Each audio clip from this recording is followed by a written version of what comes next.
बिस्मिल्लाहिर्रहमानिर्रहीम। Class 10th subject physics physics की new book का हम चैप्टर 1 कंप्लीट कर चुके हैं। तमाम लेक्चर्स आपको इसी चैनल की प्लेलिस्ट में मिल जाएंगे।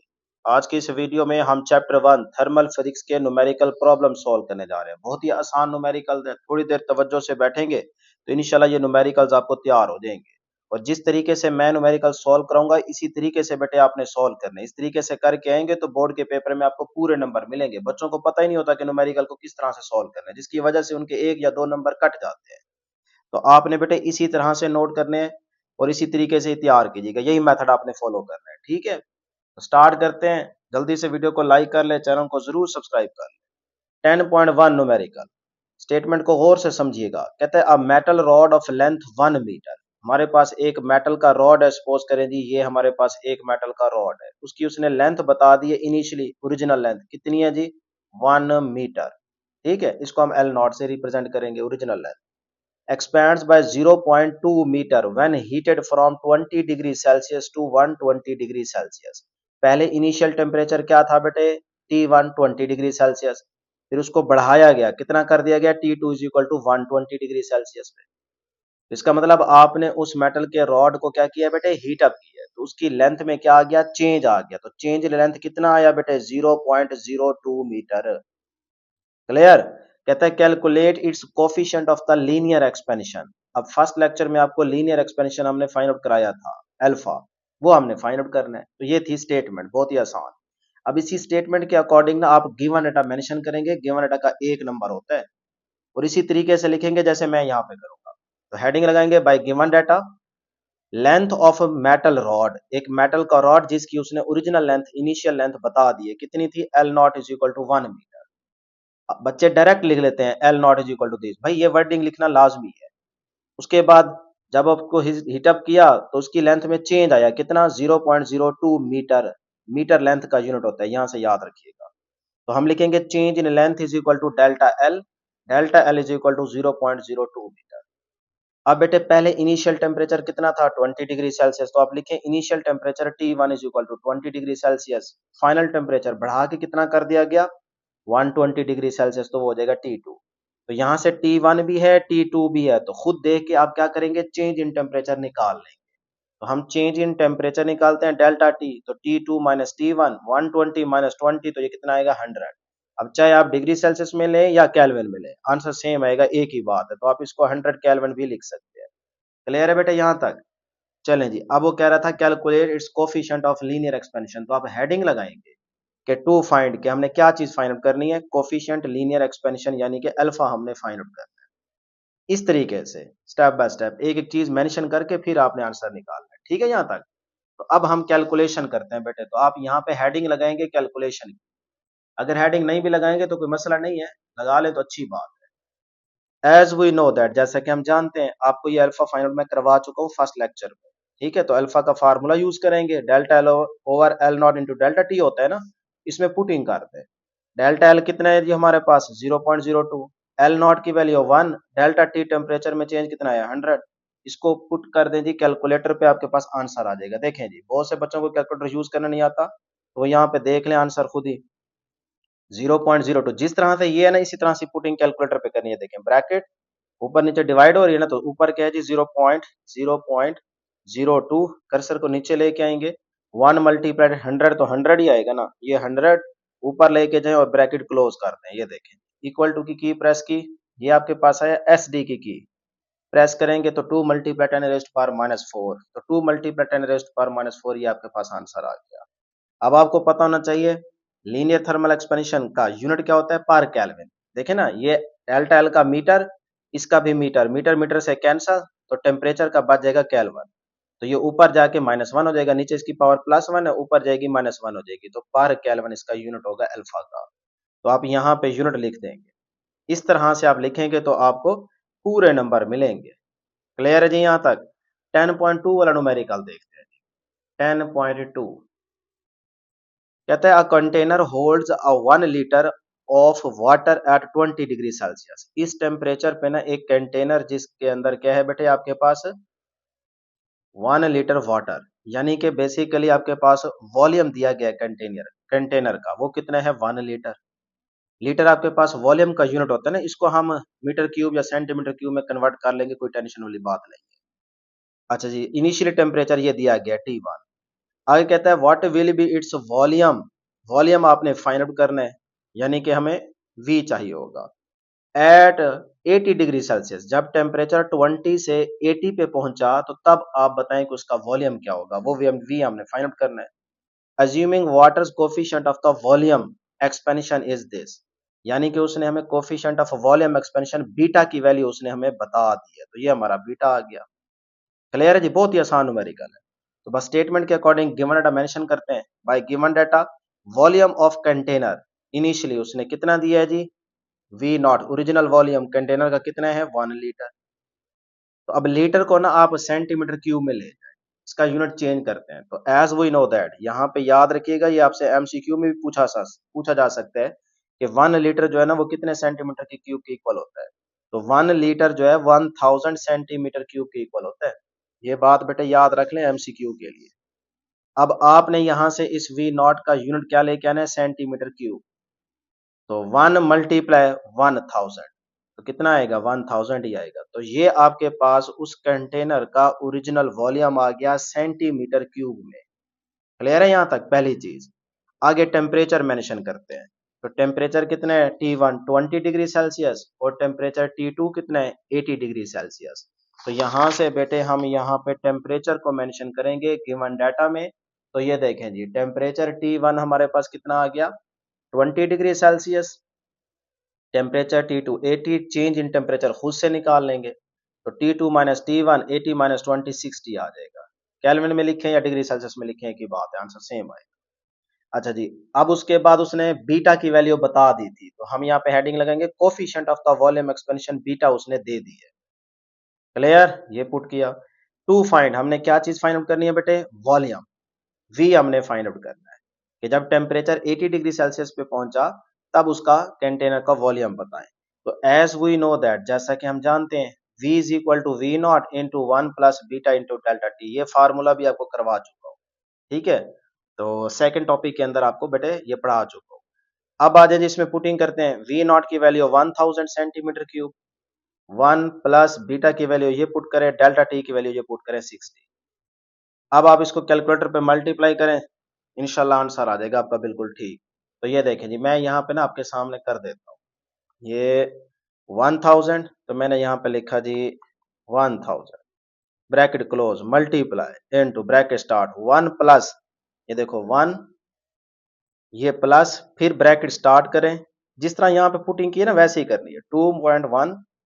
2.1 मल्टीप्लाई 10 रेज टू पावर, ये ऊपर 10 रेज टू पावर कितना है जी माइनस का 4, ये आ गया जी माइनस का 4। कर्सर को नीचे लेके आएंगे, ब्रैकेट क्लोज करेंगे, फिर उसके बाद आगे है 60, तो ये कर दें जी मल्टीप्लाई 60, और जो स्टार्ट में ब्रैकेट लगाई थी वो भी क्लोज कर दें। लें जी, ये देखें एस टी की प्रेस करेंगे, ये आपके पास आंसर आ गया 1012.6। तो बेटे इसको मल्टीप्लाई करने से आया 1012.6, ये आपके पास वॉल्यूम आ गया। अब देखो ये जो वैल्यू हमने वॉल्यूम की ली थी ये सेंटीमीटर क्यूब में ली थी, तो यहाँ पे भी यूनिट क्या लिखेंगे, सेंटीमीटर क्यूब लिखेंगे। अगर अब स्टार्ट में 1 लीटर था, लीटर ही यूनिट रहने देंगे, 1 यहाँ पे पुट करेंगे तो फिर यहाँ पे भी यूनिट लीटर आएगा, फिर आंसर थोड़ा डिफरेंट होगा, बुक वाला नहीं आएगा। तो इसमें कोई फर्क नहीं पड़ता, बहरहाल बुक वाले आंसर चाहिए तो आप सेंटीमीटर क्यूब लगाएंगे। यहाँ पे भी वॉल्यूम का यूनिट हम कौन सा यूज कर रहे हैं बेटे, सेंटीमीटर क्यूब, शुरू में कन्वर्जन कर चुके हैं। तो इस तरह से ये आपका आंसर आ जाएगा। तो जल्दी से बेटे जिन्होंने अभी तक वीडियो को लाइक नहीं किया, चैनल को सब्सक्राइब नहीं किया, काइंडली प्यार मोहब्बत दिखाएं, ये सारी मेहनत आपके लिए करते हैं, तो जरूर बेटे उस्ताद शानी चैनल को सब्सक्राइब कर ले। चलें जी 10.3 की तरफ चलते हैं। 10.3 न्यूमेरिकल कहता है steel rod initially measures 2 metre at 20 degree Celsius, यानी कि हमें इनिशियल रॉड की लेंथ दे दी है उसने 2 मीटर है, ओरिजिनल लेंथ L नॉट आ जाएगा, 20 डिग्री सेल्सियस टेम्परेचर आ जाएगा बेटे T1। If its coefficient of the linear expansion alpha की वैल्यू उसने हमें बता दी है। What will be its length at 100 degree Celsius, हमने L की वैल्यू फाइंड आउट करनी है, और टेम्परेचर T2 उसने बता दिया है 100 डिग्री सेल्सियस। लो जी, जो कुछ मैंने समझाया इसको गिवन डाटा में मेंशन कर दें। इनिशियल लेंथ रॉड की कितनी दी गई है, L naught is equal to 2 metre, सही है। उसके बाद टेम्परेचर T1 कितना दिया गया बेटे आपके पास 20 degree Celsius, T2 100, change in temperature खुद से निकालेंगे 100 माइनस 20 तो कितना आ जाएगा 80। लीनियर एक्सपेंशन भी उसने बता दी है 1.2 multiply 10 raise to power minus 5 पर डिग्री सेल्सियस। ठीक है, टू फाइंड हमने क्या चीज फाइंड आउट करनी है बेटे, what will be its length, length change in length नहीं कह रहा, लेंथ कह रहा है, लेंथ। बच्चे गलती करते हैं डेल्टा एल लिख लेते हैं, ओ भाई लेंथ कह रहा है तो लेंथ को हम एल से डिनोट करते हैं, तो ये एल आपने फाइंड आउट करना है। नहीं जी, एज वी नो दैट, जैसा कि हम जानते हैं ये फार्मूला आपको पढ़ा चुके हैं, L is equal to L naught into one plus alpha into delta T. इसमें पुटिंग करें वैल्यूज, एल नॉट 2 है, 1 एज इट इज, अल्फा की वैल्यू पुट कर दी, डेल्टा टी कितना है 80। कैलकुलेटर पे पुटिंग करें, आपके पास ये आंसर आएगा कैलकुलेटर पे। अब ये आंसर आता है 2.0019, आपके कैलकुलेटर पे यही आएगा। सही है। अब लेंथ है, लेंथ का यूनिट क्या होता है बेटे, मीटर, तो यहाँ पे आप लिख देंगे मीटर, क्योंकि ओरिजिनल लेंथ जो हमारे पास थी वो कितनी थी 2 मीटर, तो यहाँ पे भी एल का यूनिट क्या यूज करेंगे, मीटर यूज करेंगे। अच्छा, बुक में जो आंसर है वो है यहाँ पे 2, तो इसको राउंड ऑफ करेंगे, देखें लास्ट डिजिट 9 है तो एक ऑटोमेटिकली आगे बढ़ जाएगा, तो 2.002 ये आपके पास लेंथ आ जाएगी। चाहे ऊपर वाला लिखें चाहे नीचे वाला लिखें, दोनों आंसर ठीक है। 10.3 हो गया जी, 10.4 की तरफ चलते हैं बेटे। 10.4 न्यूमेरिकल, बहुत ही आसान न्यूमेरिकल हैं, सारे इंपॉर्टेंट हैं। A steel bridge expand by 5 centimeter on a hot summer day. If the bridge originally spanned 100 meter, what is the temperature change? Change in temperature निकालना है आपको बेटे। चेंज इन लेंथ दी गई है, सही है। चेंज इन लेंथ हमारे पास कितनी देखे ना, एक्सपैंड्स बाय 5 सेंटीमीटर, ये एक्सपैंड कर गया, एक्सपेंशन। तो चेंज इन लेंथ आपके पास है delta L is equal to 5 centimetre. उसके बाद आ गया जी, यहाँ पे देखे ना, पहले सेंटी को खत्म कर लेते हैं, एस यूनिट बनाना है। एस यूनिट क्या होता है, लेंथ का, मीटर। तो सेंटी को खत्म करते हैं, खत्म करने के लिए 100 पे डिवाइड करेंगे तो 0.05 मीटर। अब ये देखो यूनिट क्या बन चुका है, metre. L naught original length उसने बता दी है, देखो ओरिजिनली स्पैन 100 मीटर, तो ओरिजिनल लेंथ हमारे पास क्या है 100 मीटर। तो अब आपके स्टेटमेंट के अकॉर्डिंग वो कहता है delta T change in temperature निकालो। तो जब हम फार्मूला यूज करते हैं तो उसमें अल्फा आ जाता है, तो अल्फा तो उसने बताया नहीं है, तो बेटे वो क्या कह रहा है, स्टील का ब्रिज है, ये देखो स्टील। तो आपके बुक के अंदर जो टेबल दिया गया है, मैंने आपको बताया था कि ये टेबल आपने याद करना है, तो उसमें देखें फॉर स्टील, बल्कि यहाँ पे मैं आपको दिखा देता हूँ कि बुक के अंदर जो ये है जी आपके पास बुक, और ये स्टील का अल्फा दिया गया है। ठीक है, स्टील के लिए अल्फा देखें कितने 1.2 मल्टीप्लाई 10 पर माइनस 5 पर केल्विन। तो यहाँ पे आपने ये वैल्यू याद रखी होगी, वो आपने यहाँ पे खुद से लेनी है। ठीक है जी। अब टू फाइंड डेल्टा टी हमने फाइंड आउट करना है, तो फार्मूला यूज करेंगे, delta L is equal to L naught alpha into delta T, जानते हैं ना बेटा ये फार्मूला। तो यहां से आप डेल्टा टी को निकाल लें, डेल्टा टी अपनी जगह पे रहने दें, ये दोनों चीजें डेल्टा एल के नीचे जाके क्या हो जाएंगी, डिवाइड हो जाएंगी। क्लियर।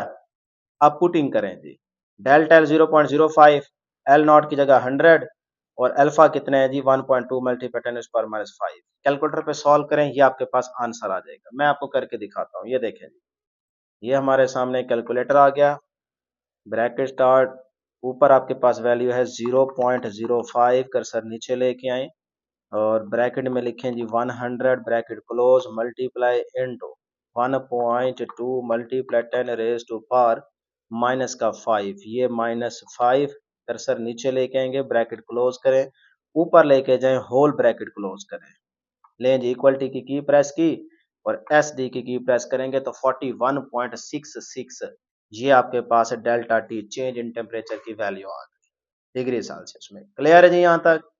चलें जी 10.5 वाला देखें। 10.5 भी बहुत आसान है। कहता है how much heat is required, heat की वैल्यू आपने फाइंड आउट करनी है to raise the temperature of 2 kg iron bar, यानी कि आयरन बार का मैस दिया गया है 2 kg, ये मैस आ गया, हीट निकालनी है from 20 degree Celsius to 100 degree Celsius, temperature T1 आ गया, ये टेम्परेचर T2 आ गया। Given that specific heat capacity of iron, specific heat capacity मतलब C की वैल्यू उसने बता दी है, बहुत ही आसान है। तो हीट हमने फाइंड आउट करनी है, गिवन डाटा मेंशन करते हैं, mass of iron bar 2 kg दिया गया है, T1 20, T2 100, डेल्टा T निकालेंगे तो 100 माइनस 20 80 आ जाएगा। क्लियर है यहाँ तक। स्पेसिफिक हीट कैपेसिटी C उसने बता दी है 450 जूल पर केजी पर केल्विन। टू फाइंड हमने क्या चीज फाइंड आउट करनी है, उसने स्टार्ट में कहा था हीट निकालनी है, Q। तो बेटे as we know that Q का फार्मूला हम जानते हैं, Q is equal to M C into delta T. तो पुटिंग करें, M2 है, C आपके पास 450 है, डेल्टा टी कितना है 80, तीनों को मल्टीप्लाई करेंगे आपके पास ये आंसर आ जाएगा। ये देखें जी, करके देख लेते हैं। ये आपके पास आ गया जी 2 मल्टीप्लाई 450 मल्टीप्लाई 80, ये 80 क्या आ रहा है जी 72000, ठीक है 72,000। तो अब आप यही लिख देंगे तो ये आपका आंसर आ जाएगा जाउल। हीट का यूनिट क्या होता है जाउल, यूनिट लाजमी लिखिएगा बेटे। तो ये आपका आंसर है। अगर बुक में देखेंगे तो वो है 72 किलो जाउल। तो भाई ये 30 आ रहे हैं ना, ये देखो, ठीक है, तो इसका मतलब ये 1000 है, तो किलो की वैल्यू क्या होती है 1000। तो आप यहाँ पे के भी लिख सकते हो 3 जीरो को हटा के। तो ये देखिए 72 इन 3 जीरोस की जगह आप लिख दोगे के। किलो की वैल्यू 1000 होती है ना बेटे। तो ये भी आंसर ठीक है, ये भी ठीक है। उसके बाद जी नेक्स्ट हमारे पास 10.6, बस दो न्यूमेरिकल रह गए हैं, 6 और 7। 7 न्यूमेरिकल हैं, बहुत ही आसान है, एक दफा आप इसको कर लें, नोट भी करना है लाजमी बेटे, इंशाल्लाह ये आपको पेपर तक याद रहेंगे। लें जी, अब कहता है कि 10.6 में how much heat is required to melt 500 gram. अभी भी आपको हीट निकालनी है, जबकि मैथ्स उसने बता दिया 500 gram of ice eight 0 degree Celsius into water at 0 degree Celsius. पहले भी जब आइस थी बर्फ, ठीक है, इतना उसका मैथ था, उस टाइम टेम्परेचर 0 डिग्री सेल्सियस, जब वो वाटर में कन्वर्ट हुई तब भी उसका टेम्परेचर कितना है 0 डिग्री सेल्सियस। यानी कि यहाँ पे स्टेट चेंज हो रही है, टेम्परेचर में चेंज नहीं आ रहा। Latent heat of fusion, L F का मतलब लेटेंट हीट ऑफ फ्यूजन उसने बता दी है उसकी वैल्यू। नहीं जी, आपको क्या करना है बेटे, हीट निकालनी है। तो बाई गिवन डायमेंशन करेंगे, मैथ हमें दिया गया 500 ग्राम, तो इसको किलोग्राम बनाएंगे। किलो लेके आना है, जब किलो लेके आना हो तो 1000 से डिवाइड कर देते हैं। तो ये बन गया 0.5 kg, क्योंकि ये दो से 2 से कैंसल, तो 0.5 आ जाएगा। सही है। अब बेटे याद रखें, टेम्परेचर उसने बता दिया 0 डिग्री सेल्सियस, दोनों सूत्रों में टेम्परेचर में तो चेंज आ ही नहीं रहा, तो इसकी वैसे ही पुटिंग नहीं होनी। लेटेंट हीट ऑफ फ्यूजन की वैल्यू बताइए, वो गिवन हमें लाजमी लिखेंगे। टू फाइंड, हेडिंग लगाएं, क्या चीज फाइंड आउट करनी है, हीट क्यू, क्यू निकालना है।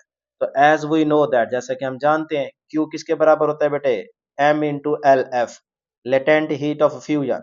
एम क्या है, मैस ऑफ सब्सटेंस। क्यू क्या है बेटे, हीट ऑफ एनर्जी। क्लियर। तो यहां से देखें क्यू निकालना है, मैस 0.5, एल एफ की वैल्यू पुट करें, दोनों को मल्टीप्लाई करें, आपके पास ये आंसर आ जाता है। ये देखें जी, मैं आपको कैलकुलेटर पे भी करके दिखा सकता हूँ, यही आंसर आएगा। एक दफा चेक कर लिया करें अपने कैलकुलेटर पे, ताकि आपको तसल्ली हो जाए कि हमारे आंसर ठीक आते हैं। ये ना हो कि फिर बोर्ड में जाके करें तो वहां पे गलती हो जाए। 0.5 multiply into 3.36, 3.36 multiply 10 raise to power 5, ये 10 रेज टू पावर 5 कर नीचे लेके आएंगे, ब्रैकेट क्लोज करेंगे, या देखें 168000, ठीक है जी। तो ये आपके पास जाउल में हीट का यूनिट क्या होता है, जाउल, ये आंसर आ गया। बुक में देखेंगे तो वो किलो जाउल में आंसर है, कोई मसला नहीं है, यहां तक छोड़ दें। अब किलो इसीलिए कि ये 3 सिफर है ना, तो 1000 किलो की वैल्यू होती है, तो आप लिख देंगे 168, यहां तक आगे ये किलो की वैल्यू है, तो किलो प्रीफिक्स है ना, तो किलो जाउल बन जाएगा। क्लियर। और याद रखिएगा किलो जाउल ऐसे नहीं लिखना, ऐसे लिखोगे ना ये गलत है। क्यों गलत है, क्योंकि किलो प्रीफिक्सेस है वो एस आई यूनिट के साथ जोड़ के लिखा जाता है, बीच में स्पेस नहीं होनी चाहिए, ये स्पेस आ गई है, तो ये तरीका गलत है लिखने का। ठीक है, किलो जाउल ऐसे लिखना है, दो यूनिट आ जाए तो उनको अलग अलग लिखते हैं, बीच में स्पेस रखते हैं। लेकिन अगर प्रीफिक्सेस यूनिट के साथ लिखा जाए तो फिर बीच में गैप नहीं होना चाहिए। तो ये अब प्रीफिक्सेस पढ़ा जाएगा किलो, तो किलो जाउल। लास्ट न्यूमेरिकल बेटे 10.7, ठीक है जी, ये भी बहुत आसान है।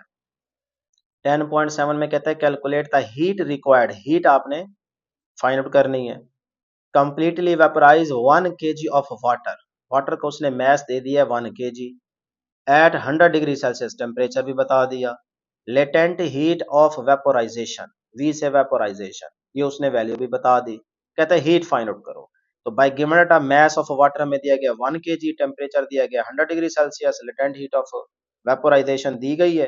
टू फाइंड हीट हमने निकालनी है क्यू। क्लियर, समझ आ गई ना। एज वी नो दैट, जैसे कि हम जानते हैं, बहुत आसान न्यूमेरिकल है, क्या जानते हैं भाई, Q is equal to M into L V, latent heat of vaporisation, M mass of substance, Q heat energy.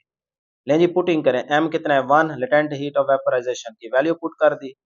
अब 1 से इसको मल्टीप्लाई करेंगे तो यही आपके पास क्या आएगा, इसका आंसर आएगा। तो बस हीट का यूनिट क्या होता है, जॉल, तो आप यहाँ पे जॉल इसका यूनिट लिख देंगे। तो इस तरह से डियर स्टूडेंट्स ये आपका आंसर आ जाएगा। अगर बुक में देखेंगे तो वो है मेगा जॉल, क्योंकि जो 10 रेज टू पावर 6 है ना, ये मेगा की वैल्यू, और मेगा भी क्या है, प्रीफिक्सेस, तो आप इसकी जगह मेगा लिख सकते हो। यहाँ तक छोड़ोगे तब भी आपको पूरे नंबर मिलेंगे, यहाँ तक करोगे तब भी आपको पूरे नंबर मिलेंगे। लो जी, इस तरह से आपको सारे न्यूमेरिकल्स बेटे सॉल्व करा दिए। इनको अच्छे से नोट करके अपने नोट्स खुद बनाते जाएं। एक दफ़ा ज़रूर इनकी प्रैक्टिस कर लीजिएगा, फिर ये आपको पेपरों तक नहीं भूलेंगे। अल्लाह हाफ़िज़।